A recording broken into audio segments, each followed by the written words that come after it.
ঈদের আর মাত্র কয়েকদিন বাকি, তাই তো জমজমাট হয়ে উঠেছে চাঁদপুর জেলার সবথেকে বড় গরুর হাট সফরমালী। বিক্রেতারা জানিয়েছে প্রতি বছরের ন্যায় এই বছরও প্রায় 20 থেকে 30 হাজারের মতো কুরবানির গরু ও ছাগল বাজারজাত করা হয়েছে।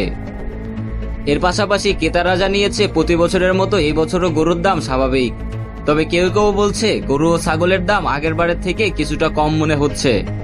চাঁদপুর জেলার সবথেকে বড় গরুর হাট সফরমালী। এখানে শুধু চাঁদপুর জেলা নয়, দেশের বিভিন্ন জেলা থেকে লোক গরু কিনতে আসে, কারণ এখানে অন্যান্য জেলার তুলনায় খুব কম দামেই গরু পাওয়া যায় এবং গরুগুলো গৃহপালিতভাবে লালন পালন করা হয়েছে। প্রতি বছরের ন্যায় এই বছরও চাঁদপুর জেলার সবথেকে বড় গরু হাটে রয়েছে সবথেকে বড় গরু সম্রাট, যার ওজন প্রায় 15 থেকে 16 মণ হবে। এর পাশাপাশি রয়েছে ক্যাঙ্গারু নামে একটি গরু, যার ওজন রয়েছে প্রায় 12 মণের কাছাকাছি। চাঁদপুর জেলার সাবেক রাজনীতিবিদের ছেলে হাজী মুজাম্মেলের খামার থেকে এসেছে গরু দুটি। এছাড়াও রয়েছে আরো অসংখ্য ছোট বড় মিলিয়ে প্রায় 20 থেকে 30 হাজার প্রজাতির গরু।